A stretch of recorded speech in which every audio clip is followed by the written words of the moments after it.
بسم اللہ الرحمن الرحیم۔ السلام علیکم۔ اب تک آپ نے ان پراسرار مقامات کے متعلق جو کچھ بھی سنا،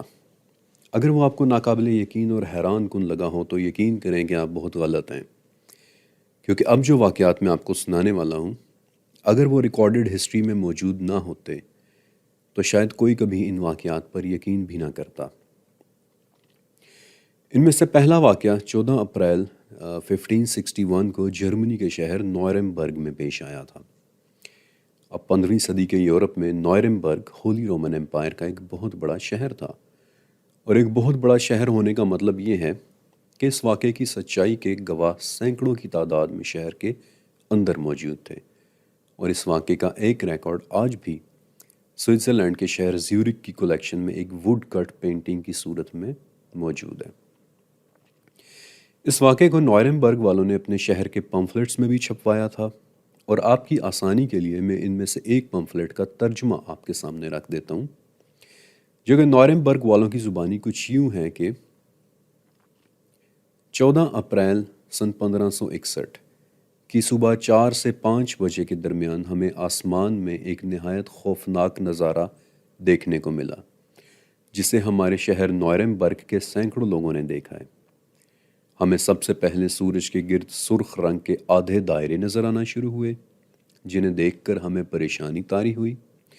اور پھر ایک کے بعد ایک ہمیں آسمان میں کچھ عجیب و غریب سی گول چیزیں نظر آنا شروع ہو گئیں۔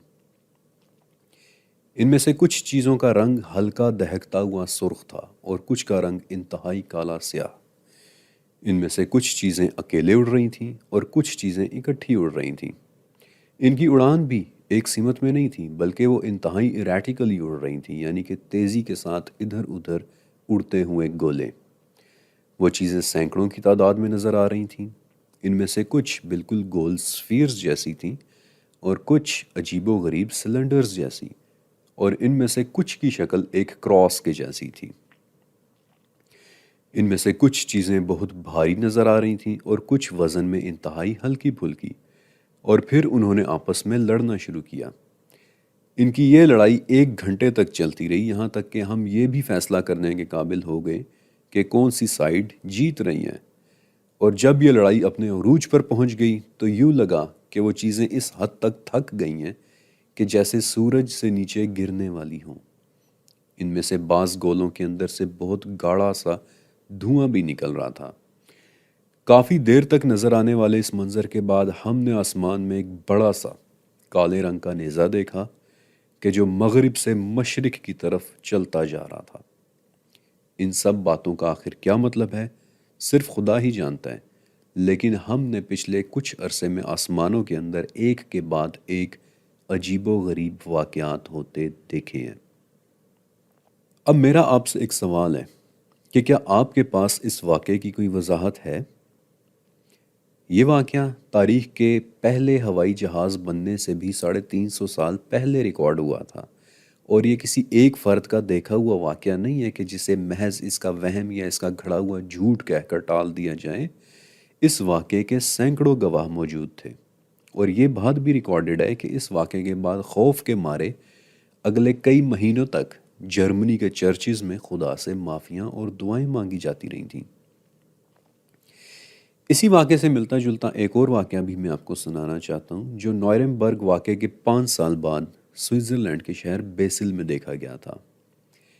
لیکن اس مرتبہ ہونے والا واقعہ نوئرمبرگ سے تھوڑا سا مختلف تھا، اور وہ اس طرح کہ سوئٹزرلینڈ میں ہونے والا واقعہ صرف 10 دن کے عرصے میں 3 مرتبہ ہوتے دیکھا گیا تھا۔ 27 جولائی، 28 جولائی اور پھر 7 اگست سن 1566 کو پیش آنے والا یہ واقعہ، جسے 1566 سیلیسٹیل فینومینا اوور بیسل کہتے ہیں، اور یہ واقعہ بھی سوئٹزرلینڈ کے ریکارڈڈ ہسٹری میں موجود ہے، کیونکہ اس واقعے کے ہونے پر بھی سوئٹزرلینڈ میں پمفلٹس چھاپے گئے تھے، اور میں اس واقعے کو اپنی آنکھوں سے دیکھنے والے لوگوں کی گواہی اور ان پمفلٹ سے ملی ہوئی معلومات کو ہو بہو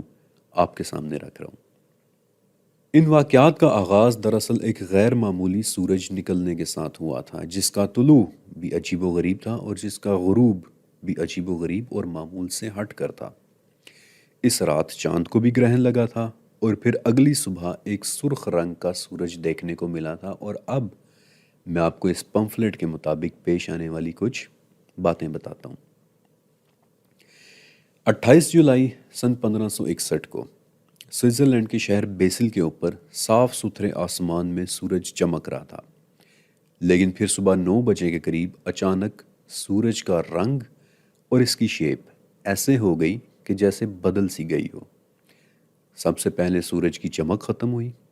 اور پھر اس کا سائز جیسے بڑھ گیا۔ شہر کے تمام لوگ اسے دیکھ رہے تھے۔ بیسل شہر کے گھروں، اس کی سڑکوں اور اس کے آس پاس کی ہر چیز پر سورج کی روشنی تو پڑ رہی تھی، لیکن سب کچھ گہرے سرخ رنگ کا ہوا پڑا تھا۔ آپ نے غور سے سنا؟ اس پمفلٹ سے ملی معلومات سے یہاں تک تو واضح ہو جاتا ہے کہ وہ لوگ ایک سورج گرہن کو ڈیفائن کر رہے ہیں، لیکن سورج گرہن کے بعد کے واقعات کی آج تک کسی کے پاس کوئی وضاحت نہیں ہے، کیونکہ اس کے بعد شہر کے لوگوں نے سورج کے سامنے کالے گولوں کا ایک بادل گھومتا ہوا دیکھا تھا۔ کالے رنگ کے بڑے بڑے گولے یا سفیئرز کہ جو آسمان میں بہت زیادہ تیزی کے ساتھ آ اور جا رہے تھے، اور ان گولوں میں سے ایسی آوازیں آ رہی تھیں کہ جیسے وہ لڑ رہے ہوں۔ ان میں سے بہت سے گولے سرخ رنگ اور غصے میں نظر آ رہے تھے، اور جلد ہی ان میں سے کچھ گولے ٹوٹنا شروع ہو گئے، اور دیکھتے ہی دیکھتے یہ نظارہ ان کی آنکھوں کے سامنے سے اچانک غائب ہو گیا۔ آپ نے ان دونوں واقعات کو غور سے سنا۔ کیا آپ کے ذہن میں ان دونوں واقعات، جنہیں ہزاروں لوگوں نے اپنی آنکھوں سے دیکھا تھا اور رپورٹ کیا تھا، جن کے متعلق آج بھی ہمارے پاس لکھی ہوئی دستاویزات موجود ہیں، کیا آپ کے پاس ان واقعات کی کوئی وضاحت ہے؟ وضاحت کو بھی چند لمحوں کے لیے بھول جائیں۔ میرا آپ سے ایک سمپل سا سوال ہے کہ اگر آپ ان لوگوں کی ریکارڈ کی ہوئی ان آبزرویشنز پر کوئی تبصرہ کرنا چاہیں تو آپ کیا کہیں گے؟ ذرا غور کریں، ان کے الفاظ سے پتہ چلتا ہے کہ جو نظارہ بھی ان لوگوں نے دیکھا، انہوں نے اسے پوری تسلی کے ساتھ اور کافی دیر تک دیکھا، کیونکہ وہ لوگ ان چیزوں کی فزیکل پراپرٹیز تک کو ڈسکرائب کر رہے ہیں، ان چیزوں کے وزن کا اندازہ لگا رہے ہیں، ان چیزوں کی تیزی یا سست حرکت کا اندازہ لگا رہے ہیں، ان چیزوں کی اڑان کا اندازہ۔ ان لوگوں کو ان گولوں میں سے نکلتے ہوئے دھوؤں کی ڈینسٹی تک کا اندازہ ہو رہا تھا، ان گولوں کی بدلتی ہوئی رنگت کا اندازہ، ان کی شیپ کا اندازہ، اور وہ یہ تک اندازہ لگا پا رہے تھے کہ ان میں سے کون جیت رہا ہے اور کون ہار رہا ہے۔ اور یقیناً اس طرح کی ڈیٹیلز صرف تبھی دی جا سکتی ہیں جب یہ منظر ان کی آنکھوں کے سامنے کئی گھنٹوں تک چلتا رہا ہو۔ لیکن ایک بات جو بہت اہم ہے اور جو بات اکثر ریسرچرز نظر انداز کر دیتے ہیں، وہ یہ کہ ان دونوں واقعات کے ہوتے ہوئے سورج کے ساتھ معمول سے ہٹ کر کچھ ہو رہا تھا۔ مثلاً پہلے واقعے میں سورج کے دائیں اور بائیں سرخ رنگ کے آدھے دائرے بنے ہوئے نظر آ رہے تھے، جن کے متعلق میں آپ کو تھوڑا آگے چل کر بتاؤں گا، اور دوسرے واقعے میں سورج کو گرہن لگ رہا تھا۔ اور یہ دونوں باتیں بہت اہم ہیں اور انہیں آپ نے اپنے ذہن میں رکھنا ہے۔ اور اب میں آپ کو ایک تیسرا واقعہ بھی سنانا چاہتا ہوں جو بہت زیادہ پرانا نہیں بلکہ آج سے صرف 70 سال پہلے کا ہے، اور یہ واقعہ پیش آیا تھا ان تمام پراسرار جگہوں میں سے نسبتاً کم مشہور و معروف الاسکا ٹرائی اینگل میں۔ ہزاروں ایکڑ کے رقبے پر محیط دنیا کے دشوار ترین جنگلات، شدید ٹمپریچرز اور مشکل ترین پہاڑوں پر مشتمل امریکہ کی ریاست الاسکا کا ایک علاقہ، جس کے متعلق میں نے شروع میں آپ کو کچھ حد تک معلومات دی بھی تھیں۔ یہی وہ علاقہ ہے جہاں 1950 میں امریکہ کی بڑی گمشدگیوں میں سے ایک گمشدگی ہوئی تھی، جب ایک ملٹری جہاز اپنے 44 فوجی مسافروں کے ساتھ بالکل غائب ہو گیا تھا۔ اس جہاز کو امریکن اور کینیڈین ملٹری کے 7,000 لوگوں نے مل کر ڈھونڈا، لیکن کسی کو کچھ پتہ نہیں چلا۔ اور ایسا ہی ایک اور واقعہ 1972 میں ایک امریکن سیاستدان کے جہاز کے ساتھ پیش آیا تھا، جسے ڈھونڈنے کے لیے 39 دن تک 50 سویلین اور 40 ملٹری جہاز مل کر کوششیں کرتے رہے، لیکن امریکن سیاستدان کے جہاز کا کچھ پتہ نہیں چلا۔ الاسکا ٹرائی اینگل میں ہونے والی گمشدگیوں کی بھی کئی وجوہات بتائی جاتی ہیں، ہر طرح کی اسپیکولیشنز کی جاتی ہیں، ایسی افواہیں بھی کی جاتی ہیں، پھیلائی جاتی ہیں کہ جو ایلینز سے لے کر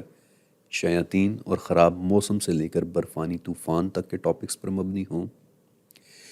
اور باقی دو ٹرائی اینگلز یعنی برمودا اور جپین ٹرائی اینگل کی طرح الاسکا ٹرائی اینگل کے متعلق بھی میں آپ کے سامنے سب سے پہلے وہ باتیں رکھوں گا کہ جو ہمیں سب سے پہلے کنسیڈر کرنی چاہیے، یعنی قدرتی آفات۔ الاسکا کی ریاست آج بھی دنیا کے موسٹ ان ایکسپلورڈ علاقوں میں سے ایک ہے۔ انٹچڈ جنگلات، الاسکا امریکہ کے سب سے گھنے جنگلات والی ریاست ہے، اور یہاں کی حکومت کی کئی وارننگز کے باوجود کہ موسم ٹھیک نہیں ہے، یا پھر جنگلی جانوروں کے حملوں کا خطرہ ہے، یا پھر کسی برفانی طوفان کی پیشن گوئی ہے، امریکن حکومت کی ان سب وارننگز کے باوجود آج بھی سینکڑوں سیاح اسٹیٹ آف الاسکا کا صرف اس لیے رخ کرتے ہیں تاکہ وہاں کی انٹچڈ ولڈرنیس کو ایکسپلور کر سکیں، اور ان سینکڑوں سیاحوں میں سے سبھی کے سبھی لوگ جنگل میں سروائیو کرنے کے لیے تربیت یافتہ نہیں ہوتے۔ سبھی لوگ الاسکا کے شدید موسموں اور گھنے جنگلات، خطرناک پہاڑی سلسلوں، بڑے بڑے گلیشیئرز، چھپی ہوئی غاروں اور گہری زمینی دراڑوں کے لیے تیار نہیں ہوتے۔ میں نے آپ کو بتایا تھا کہ اتنی بڑی زمینی دراڑیں یا کریوسز کہ جن میں پورے کے پورے جہاز گر جائیں اور پھر برف انہیں دفنا دے، چھپا دے،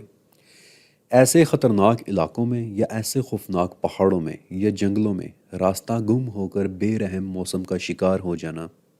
کوئی تعجب کی بات نہیں ہے۔ لیکن میں نے آپ کو یہ بھی بتایا تھا کہ جو بات تعجب کی ہے وہ دراصل ان گمشدہ لوگوں کی تعداد ہے کہ جو پورے امریکہ میں گم ہو جانے والوں کی نسبت دگنی ہے، بلکہ اس سے بھی زیادہ۔ لیکن جس واقعے کے متعلق میں آپ کو بتانا چاہتا ہوں وہ واقعہ دراصل 1940 میں الاسکا کے مچھیروں کے ایک گاؤں پورٹ لاک میں پیش آیا تھا۔ پورٹ لاک کامیابی سے کاروبار کرتے مچھیروں اور بھیڑ بکریاں پالنے والے لوگوں کا ایک گاؤں تھا جو کئی دہائیوں سے آباد تھا۔ لیکن 1940 کی دہائی اس گاؤں کے لیے کسی قیامت سے کم نہیں تھی۔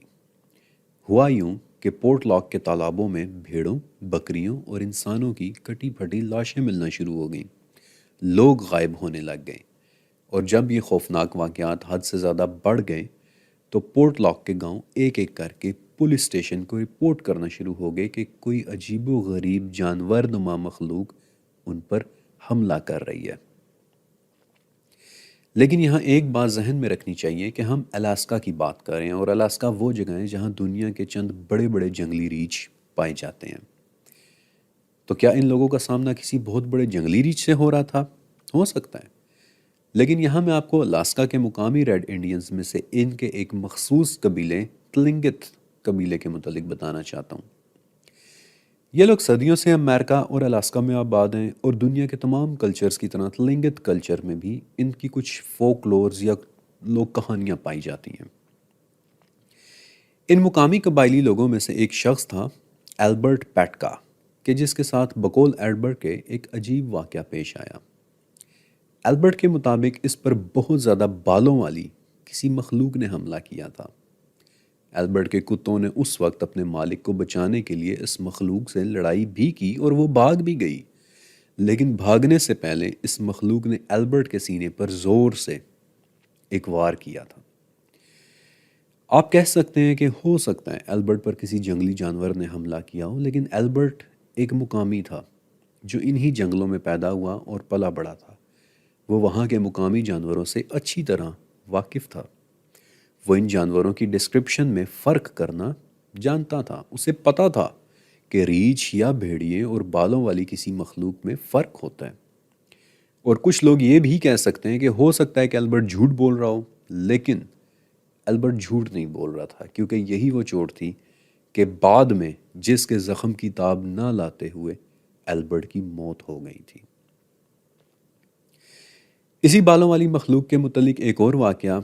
ان مقامی قبائلی لوگوں کے دو لکڑہارے بھائی بھی سناتے ہیں کہ وہ جنگلوں میں لکڑیاں کاٹ رہے تھے، اور اس دوران بڑے بھائی نے ایک مضبوط اور بہت بڑے درخت کو تنے سے کاٹ کر گرا دیا، اور اس وقت اس کا چھوٹا بھائی 20 سے 25 فٹ دور کھڑا لکڑیاں کاٹ رہا تھا، اور اس وقت اس نے دیکھا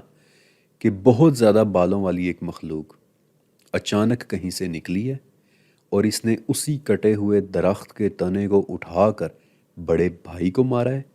اور چھوٹا بھائی اپنے بیان میں کہتا ہے کہ ہو ہی نہیں سکتا کہ وہ چیز کوئی انسان ہو، کیونکہ اتنے بڑے تنے کو کوئی انسان نہیں اٹھا سکتا تھا۔ دھیرے دھیرے پورٹ لاک کے لوگوں نے اس مخلوق کو مونٹیاک کے نام سے پہچانا شروع کر دیا، ایک ایسی مخلوق جو دیکھنے میں نہ تو انسان تھی اور نہ ہی کوئی جانور۔ پورٹ لاک کے کچھ لوگوں کا ماننا تھا کہ یہ کوئی ایسا جاندار ہے کہ جو دو مختلف دنیاؤں کے درمیان رہتا ہے، اور جو کسی اندیکھے راستے سے نکل کر ہماری دنیا میں آ جاتا ہے اور پھر اسی اندیکھے راستے سے واپس چلا جاتا ہے، اور جاتے جاتے بعض اوقات یہ انسانوں کو بھی اپنے ساتھ لے جاتا ہے۔ ان کہانیوں پر شاید ہی کوئی یقین کرے، لیکن جو بات سچائی کے ساتھ ہمیں پتہ ہے وہ یہ ہے کہ 1950 تک پورٹ لاک کے تمام لوگ پورٹ لاک کو چھوڑ کر ہمیشہ کے لیے وہاں سے جا چکے تھے۔ پورٹ لاک میں بچ جانے والا آخری شخص گاؤں کا بہادر پوسٹ ماسٹر تھا، جو اسی گاؤں میں پیدا ہوا اور پلا بڑا تھا اور ساری زندگی وہیں رہا۔ اس کے لیے اپنے آبائی گاؤں کو چھوڑ کر چلے جانا بہت تکلیف دہ تھا، لیکن پھر بھی بڑھتے ہوئے حملوں کے بعد بالآخر بوڑھا پوسٹ ماسٹر بھی 1951 میں پورٹ لاک چھوڑ کر چلا گیا، جس کے بعد آفیشلی وہاں کے پوسٹ آفس کو بند کر کے پورٹ لاک کو ابینڈنڈ سٹی یعنی کہ ایک ترک شدہ شہر ڈکلیئر کر دیا گیا، اور آج اس وقت پورٹ لاک میں سوائے ویران گھروں اور چھوڑ دی ہوئی گاڑیوں کے علاوہ اور کچھ بھی نہیں ہے۔ اب تک میں نے جو کچھ بھی آپ کو بتایا، مجھے پورا یقین ہے کہ آپ کے ذہن میں Bermuda try angle, Japan try angle اور الاسکا ٹرائی اینگل کے متعلق جوابات کی نسبت کہیں زیادہ سوالات پیدا ہو گئے ہوں گے،